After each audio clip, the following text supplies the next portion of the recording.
Coffee with cricket. நம்ம இந்த வீடியோல என்ன பார்க்க போறோம்னா IPL 2026 மேட்ச் நம்பர் 9 ஆன Rajasthan Royals vs Gujarat Titans பத்தி பார்க்கலாம். ஃபர்ஸ்ட் டாஸ் வின் பண்ணது ராஜஸ்தான் ராயல்ஸ். அவங்க முதல்ல பேட்டிங் சூஸ் பண்ணாங்க.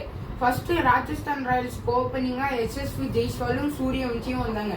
சூரியவன்சி ஒரு நல்ல கேமியோ ஆடி 30 ரன்ஸ் அவுட் ஆயிட்டார். 30%. நம்ம ஜெய்ஸ்வால் ஒரு 50 போட்டு ஒரு மாதிரி ஸ்கோர் இழுத்துட்டு போனாங்க. அதுக்கப்புறம் நம்ம hero of the match Dhruv Jurel வந்தாரு.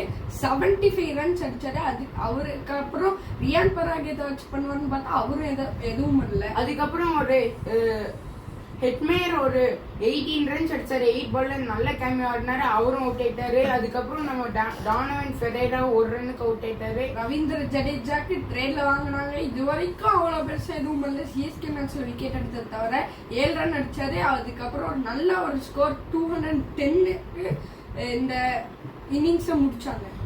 இப்ப நம்ம ஜிடியோட பவுலிங் லைன் இப்ப பார்ப்போம். ககிஸ்கோ ரபாரா 2 விக்கெட் எடுத்தாரு. ஆனா ரொம்ப எக்ஸ்பென்சிவ். சிராஜும் ஒரு விக்கெட் எடுத்தாரு. ரொம்ப எக்ஸ்பென்சிவா இருந்தாரு. பிரசித் கிருஷ்ணா ஒரு விக்கெட் எடுத்தாரு. 43 ரன் கொடுத்தாங்க. அசோக் சர்மா சூப்பரா போடுறாரு. ஸ்பீடு நல்லா சூப்பர் 140 எல்லா பாலும் அவர் ஜெனரேட் பண்ணுவாரு. எனக்கு தெரிஞ்சு இந்த வருஷம் அசோக் சர்மா கொஞ்சம் டேஞ்சரஸா இருப்பாரு. இப்ப நம்ம குஜராத் டைட்டன்ஸோட பவுலிங் வரும். ஃபர்ஸ்ட் நம்ம சாய் சுதர்ஷன் வந்து 73 ரன்ஸ் அடிச்சாரு. நல்ல அடி அடிச்சாரு. சுப்மன் கில் இல்ல, குமார் குஷாகரான்னு ஒருத்தர் வந்தாரு. அவர் அவுட் ஆயிட்டாரு. அதுக்கப்புறம் நம்ம கிளென் பிலிப்ஸ் வந்தாரு. அவர் எதுவும் சரியா பண்ணல. ஆனாலும் அவங்க 10 ஓவர்ஸ்ல 101 இருந்தாங்க. அதுக்கப்புறம் நம்ம ஜாஸ் பட்லர் ஒரு 26 ரன்ஸ் அடிச்சாரு. அவரு கொஞ்சம் தூக்கிட்டு போனாரு. அதுக்கப்புறம் வாஷிங்டன் செகண்ட் பால்ல அவுட் ஆயிட்டாரு. ஒரு மாதிரி என்ன நடக்க போகுதுன்னு. ஆனா எதுக்குன்னா ஜிடி கிட்ட ஃபுல் டிரைவர் சீட் உட்காந்துட்டு இருந்தாங்க. அதுக்கப்புறம் பிஷ்னாய் வந்து வேற லெவல்ல போலிங் போட்டாரு. அதுக்கப்புறம் நம்ம ஷாருக் கான் ஒரு நல்ல இம்பாக்ட் பிளேயரா வந்தாரு. 11 ரன்ஸ் அவுட் ஆயிட்டாரு. அதுக்கப்புறம் நம்ம ககிஸ்கோ ரபாரா 2 6 அடிச்சாரு. நல்ல அடி அடிச்சாரு. 23 ரன்க்கு அவுட் ஆயிட்டாரு. அதுக்கப்புறம் லாஸ்ட் பால்ல 7 ரன்ஸ் டாவன் இருந்துச்சு. துஷார் தேஷ்பாண்டே என்னைக்காச்சும் CSKக்கு நல்லா போட்டுருக்காரா.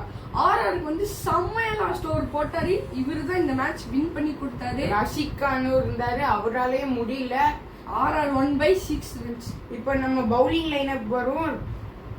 ரவி பிஷ்னாய் 4 விக்கெட் எடுத்தாரு. 41 ரன் எடுத்தாரு. அதுக்கப்புறம் நம்ம லாஸ்ட் ஓவர் போட்டு துஷார் தேஷ்பாண்டே ஒரு விக்கெட் எடுத்தாரு. ஆனா நல்ல எக்கனாமில போட்டாரு. ரியான் பராக் ஒரு விக்கெட் எடுத்தாரு. 7 போலிங் ஆப்ஷன் யூஸ் பண்ணாங்க. எனக்கு தெரிஞ்சு ஜடேஜாவை இன்னும் யூஸ் பண்ணிருக்கலாம். பட் 2 ஓவர்ல அவர் 25 ரன் கொடுத்தாரு. கொஞ்சம் எக்ஸ்பென்சிவ். ஜோஃப்ரா ஆர்ச்சர் ஒரு விக்கெட் எடுக்கல. ஆனா ஒரு விக்கெட் கூட எடுக்கல. 38 ரன் ஆனா கொடுத்தாரு. அதுக்கப்புறம் பர்கர் ஒரு விக்கெட் எடுத்தாரு. இதுதான் இந்த மேட்சோட சம்மரி. இந்த மாதிரி என்டர்டெய்னிங் மற்றும் கிரிக்கெட் வீடியோஸ் பார்க்க வின்ஸ் டிவி தமிழ்ல சப்ஸ்கிரைப் பண்ணுங்க. தேங்க்யூ ஃபார் வாட்சிங். பாய்.